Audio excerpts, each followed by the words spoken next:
හරිම සුළුයි.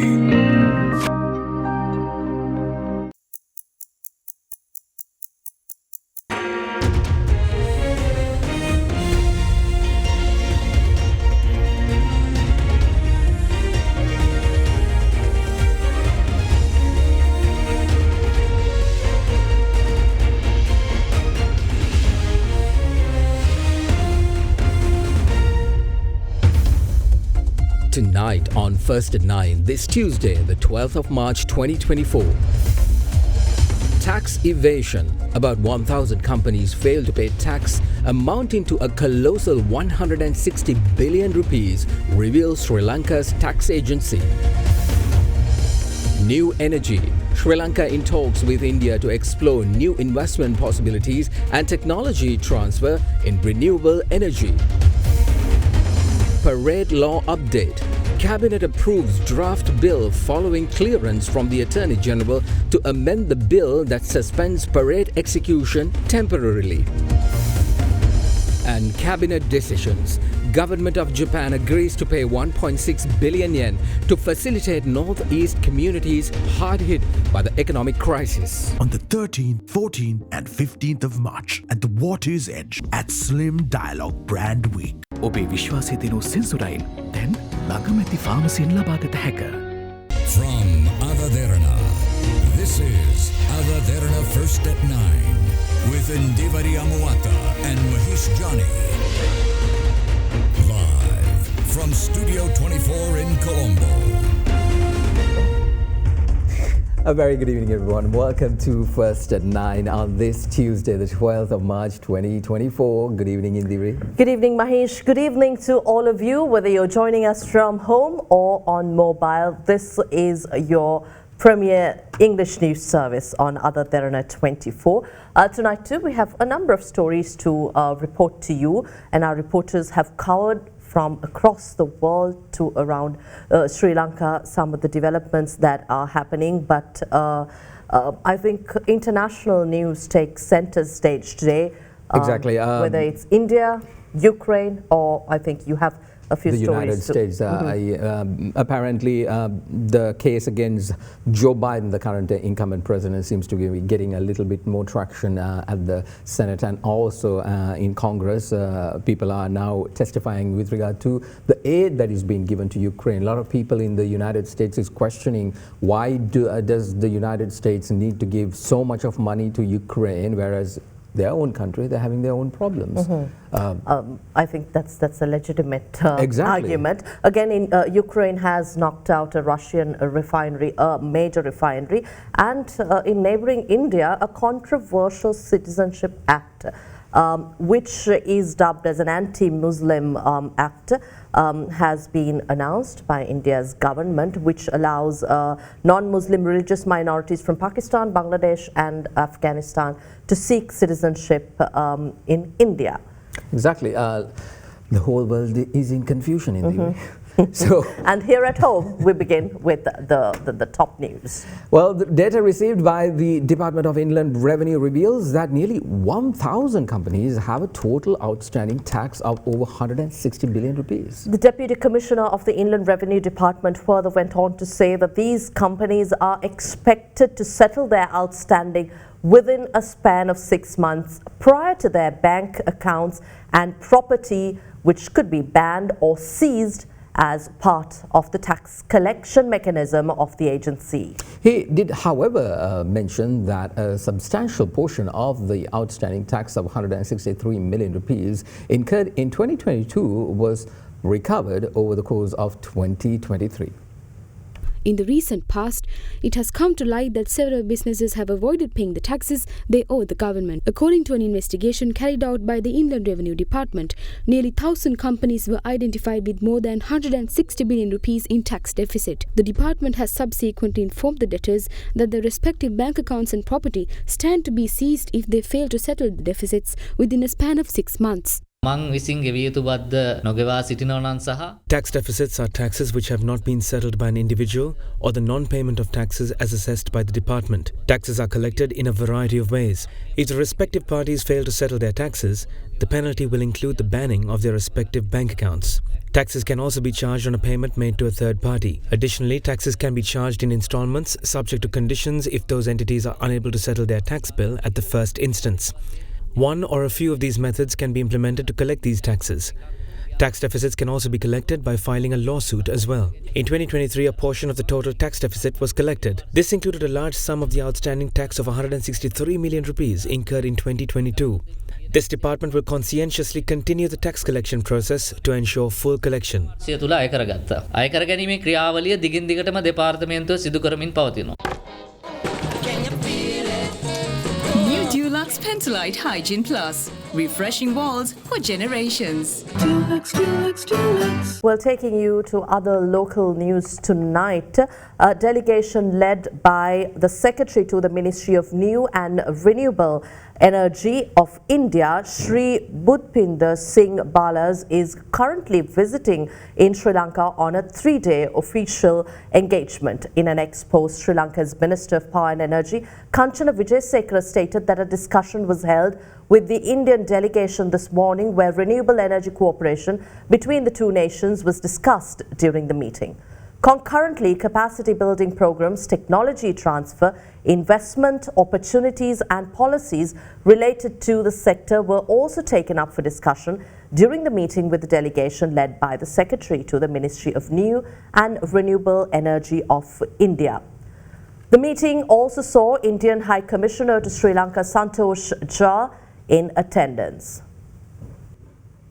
A clearance from the Attorney General's Department has been received to amend the Recovery of Loans by the Bank's Special Provisions Act to suspend the procedure to acquire properties of debtors of banks under the Section 4 of the Act, also known as Parade Law, until December of this year. The Cabinet of Ministers during the meeting yesterday approved the publishing of the draft bill in the Government Gazette and its subsequent forward to Parliament for their approval. The decision has been taken to give up a period of relief for small and medium sector enterprises that were unable to repay bank loans after the fallout of the economic crisis the country faced. Cabinet spokesperson Dr. Bandula Gunawardena did, however, maintain that the suspension will not prevent banks from acquiring the assets of bad debtors under a court order. Parata execution can be executed only by the licensed commercial banks of Sri Lanka, which are governed by Banking Act No. 30 of 1988. The purpose of the procedure is to help the banking sector recover loans in the event of default. To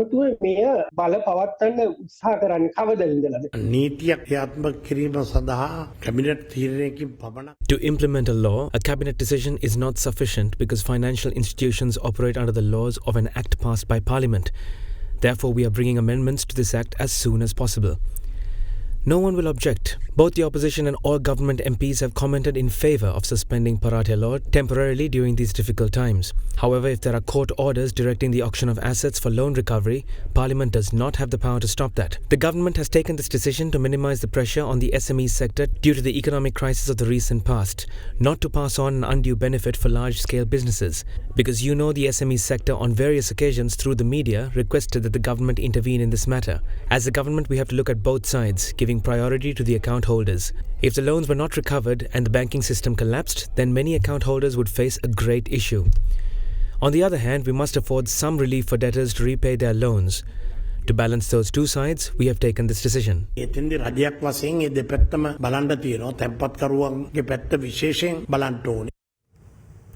The Cabinet of Ministers granted approval to obtain a grant of 160 billion Japanese yen from the government of Japan to provide immediate humanitarian grants for communities devastated by the economic crisis in Sri Lanka. The grant is expected to be utilized to enhance the abilities of the Coastal Defence Force to provide medical facilities for the northern province and to facilitate the fisheries communities of Sri Lanka.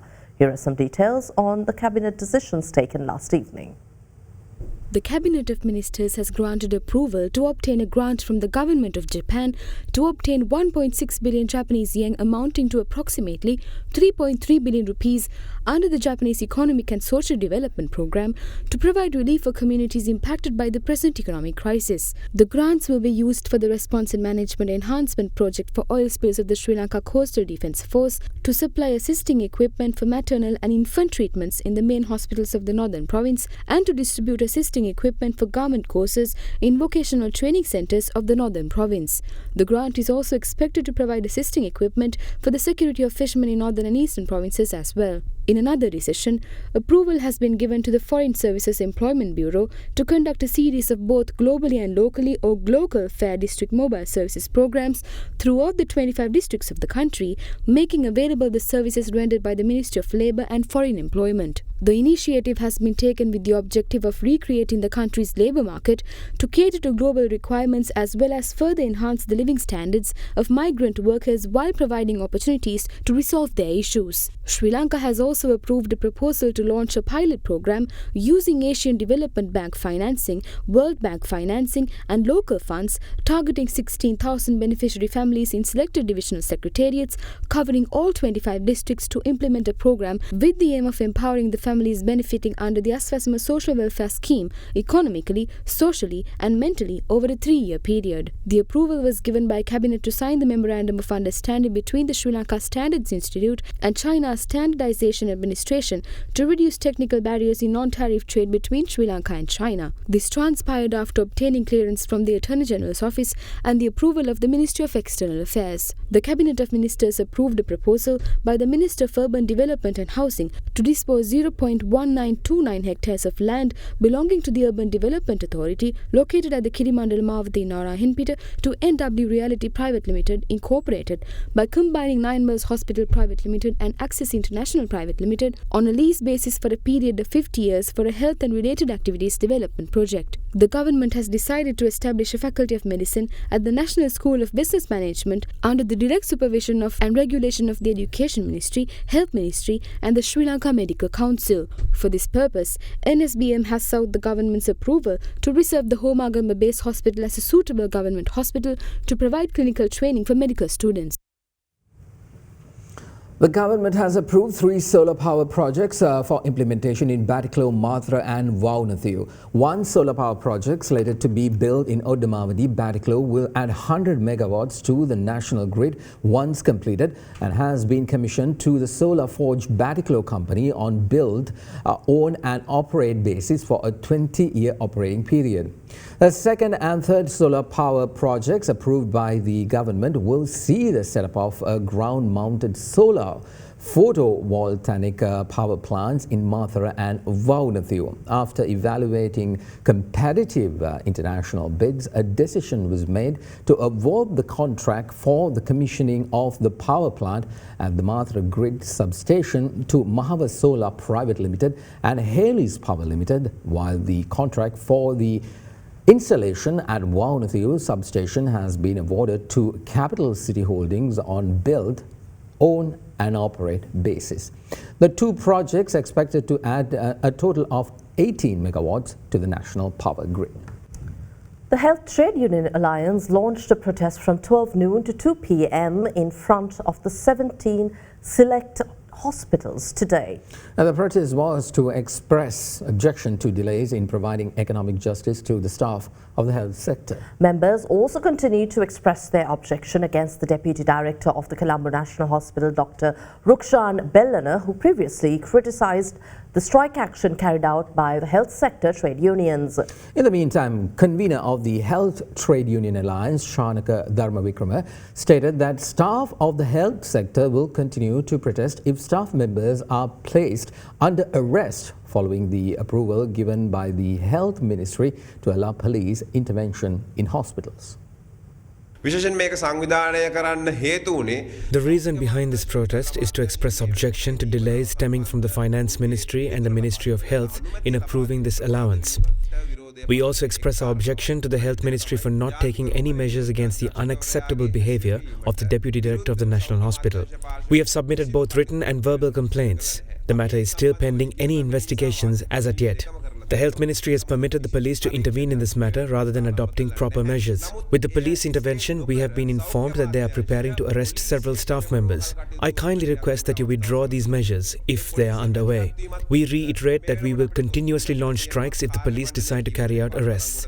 පොලිසිය එවැනි කාර්ය මණ්ඩලය අත්අඩංගුවට ගැනීමක් සිදු කළොත් අපිට අනිවාර්යෙන් සිද්ධ වෙනවා නැවතත් අපේ කාර්ය මණ්ඩලය සේවාවෙන් ඉවත් කරගන්න. In the meantime, non-academic staff members of all state universities across Sri Lanka commenced a strike action in protest of measures taken to provisions entitled to the staff.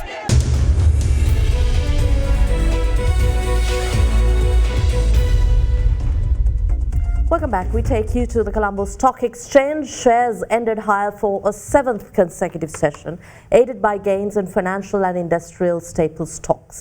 The all-share price index climbed 0.45% to settle trading at 11,175.40. LLC Finance PLC and Ceylon Tobacco Company PLC were the top gainers on the index, raising 3.53% and 1.8% respectively. Trading volume on the ASPI fell to 91.6 million shares from 151.3 million in the previous session. The S&P SL20 index meanwhile rose by 0.20 and ended at 3,181.33. Equity market turnover fell to 1.40 billion rupees from 1.95 billion in the previous session. The food, beverage and tobacco sectors was the top contributor to market turnover, while the diversified financial sector was the second highest contributor. Foreign investors were net sellers, offloading stocks worth 76.3 million rupees, while domestic investors were net buyers, purchasing shares worth 1.35 billion rupees. Here's a look at the rupee exchange rates for the day.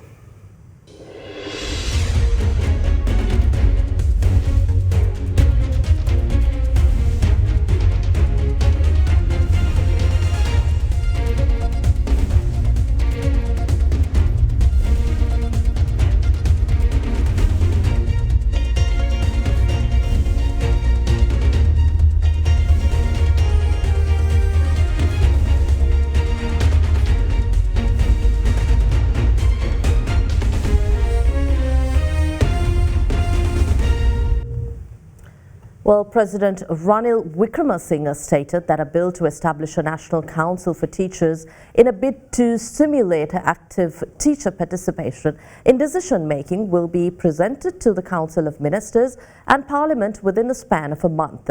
The bill also aims to enhance the professionalism of teaching services through the introduction of a teacher certification system.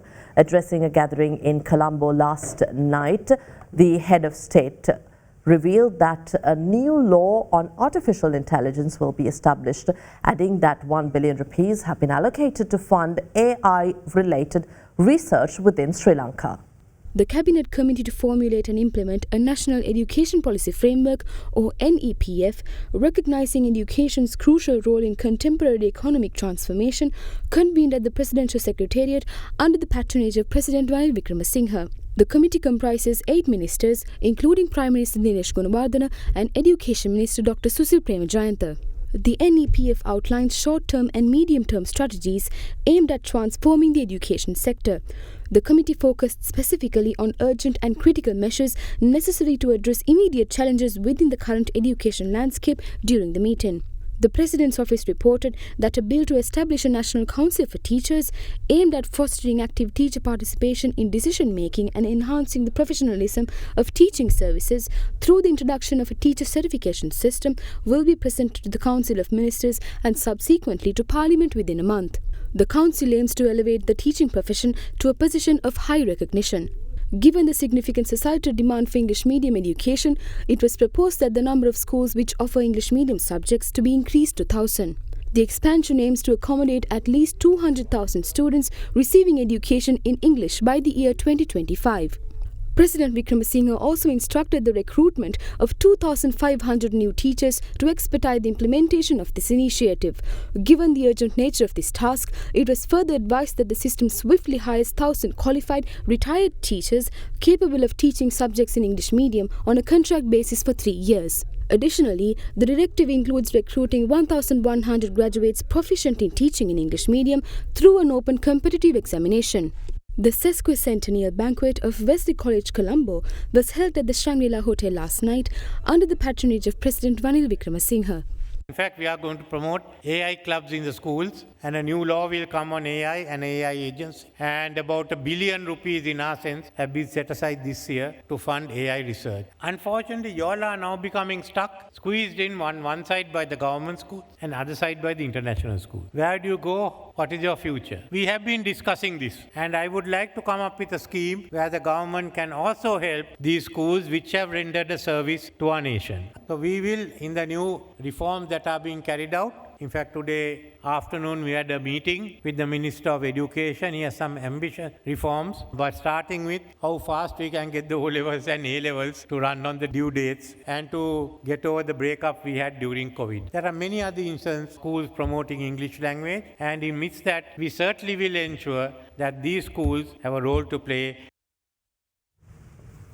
Opposition leader Sajith Premadasa says that he will ask the IMF delegation currently in Sri Lanka for the second review of the Extended Fund Facility Program to provide a special program to address the malnutrition issue in the country. This interestingly comes after a spate of back and forth where the president is said to have invited members of the opposition to meet the IMF, at which point the invitation was declined, but then thought to be at cross purposes because the opposition had supposedly want to meet the IMF delegation. However, as things stand presently, the Samaggi Jana Balawegaya are slated to meet with the visiting IMF team over the next few days.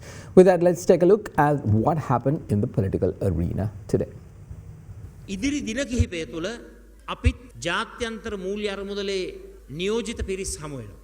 අපි යෝජනා කරන්නට යනවා IMF එකට වහාම මේ රටේ මව්වරුන්ගේ ලදරුවන්ගේ පාසල් දරුවන්ගේ මේ මන්ද පෝෂණ තත්ත්වය මගහරවා ගන්නට විශේෂිත වූ වැඩසටහනක් අවශ්‍යයි කියන යෝජනාව අපි ජාත්‍යන්තර මූල්‍ය අරමුදලට ඉදිරිපත් කරන්නට බලාපොරොත්තු වෙනවා. ඒ නිසා අපි මධ්‍යකාලීනව දීර්ඝකාලීනව කෙටි කාලීනව හිතන්නට ඕන. මේ දරු පරපුර තමයි රටේ අනාගතය. 77 ඉඳලා විවෘත ආර්ථිකය අපේ රටට බෝ කරලා මේ රට වඳ කරන්න කටයුතු කරලා ආර්ථික කටයුතු විතරක් නෙමෙයි දේශපාලන සංස්කෘතිය සමාජය සියල්ල කන පිට ගස්සපු රනිල් වික්‍රමසිංහලා අද ඔවුන්ගේ වේදිකාවල අපේ ප්‍රතිපත්ති ගැන කතා ගන්න ගිහිල්ලා තියෙන එක. ඒ නිසා ඔහු ගොඩ ගන්න හදන රට කවුද වැට්ටුවේ? අපිද? මේ රට ජනතාවද? ඒතර මේ රට වැට්ටුවෙත් ඒගොල්ලෝ තමයි. කවුරු ජනාධිපති මැතිවරණයේදී තරඟ බිමේ හිටියත් අනිවාර්යයෙන්ම දිනන අපේක්ෂකයා ඉදිරිපත් කරන්න ශ්‍රී ලංකා පොත් ජන පෙරමුණ. අපි කොයි වෙලාවකවත් කියන්නේ අපේ අපේක්ෂකයා රනිල් වික්‍රමසිංහ කියලා. නමුත් එක එක්කෙනාගේ පෞද්ගලික මතය යනවා. හැබැයි පක්ෂයක් විදිහට එහෙම තීරණය කළා නැහැ. ජනාධිපතිතුමා නියත වශයෙන්ම ජනාධිපති අපේක්ෂකයා හැටියට එක්සත් ජාතික පක්ෂය විසින් යෝජනා කරනවා. එතුමා නිර්පාක්ෂික අපේක්ෂකයෙක් හැටියට එතුමා තමයි ජනාධිපතිවරණයට එන්නේ. වෙන විකල්පයක් නැහැ. සජබ එකතු වුණොත් ඔය කියන දේ වෙයි. සජබ එකතු නොවුනොත් වැඩිපළුවක් එකතු වුණොත් ඒත් වෙන්නේ ඉඩ තියෙනවා. නමුත් ඒක වෙන්නේ නැත්නම් ජනාධිපතිවරණයට රනිල් වික්‍රමසිංහ මහත්තයා ඉල්ලන තියෙන සම්භාවිතාව ඉතා අඩුයි. The Gazette notification allowing the import of select spices for the purpose of re-export was revoked following a request made by Minister of Agriculture and Plantation Industries Mahinda Amaravira. Now, the decision was made during the cabinet meeting which was led by President Ranil Wickremesinghe yesterday. The Gazette notification was reversed as a result of the negative impact posed on the livelihoods of local farmers as well as the quality of Sri Lankan spices.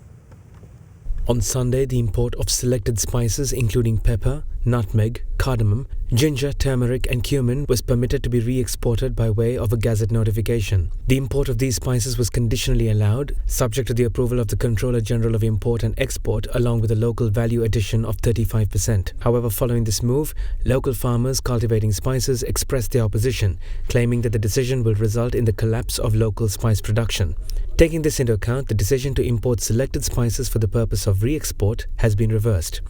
This decision came into effect when Minister of Agriculture and Plantation Industries, Mahinda Amaravira, expressed his objection to the relevant Gazette notification at the cabinet meeting held yesterday under the patronage of President Ranil Wickremesinghe. During the meeting, the minister pointed out the negative impact on the move of the livelihoods of the local farmers, as well as the quality of Sri Lankan spices, who is known as the 9th most important exporter of spices in the world. Subsequently, the President and the Cabinet of Ministers decided to revoke the Gazette notification and reverse the decision to allow the import of spices for the purposes of re-export. Bangladeshi Foreign Minister Dr. Hassan Mahmood expressed his interest in expanding trade and commerce with Sri Lanka. The Foreign Minister made these remarks during a meeting with Sri Lankan High Commissioner in Dhaka, Dharmapala Weerakkudi, where he expressed his satisfaction on the existing bilateral relations between Bangladesh and Sri Lanka. The Foreign Minister also expressed his gratitude over Sri Lanka's economic recovery, adding that Bangladesh always stands by Sri Lanka during a crisis. The Bangladeshi Foreign Minister mentioned that both the countries may also further intensify the bilateral cooperation in the areas of trade, agriculture, fisheries, ICT and the hospitality sector, shipping and maritime connectivity and people-to-people contact. Mahmood added that bilateral trade may be expanded by exporting high-quality pharmaceuticals and garments to Sri Lanka, but made mention of a request for more Sri Lankan investment in economic zones. The Sri Lankan High Commissioner mentioned that both nations are able to work together to further expand sectoral cooperation for the mutual benefit of both countries. Meanwhile, the Bangladeshi Foreign Minister highlighted that Bangladesh and Sri Lanka can work together for extensive and substantial cooperation in regional bodies, namely SAARC, BIMSTEC and IORA. And that's all the news we have tonight. We'll see you again tomorrow at the same time. I'm Indivri Amwatha. I'm Mahesh Jani. Thank you for joining. Good night.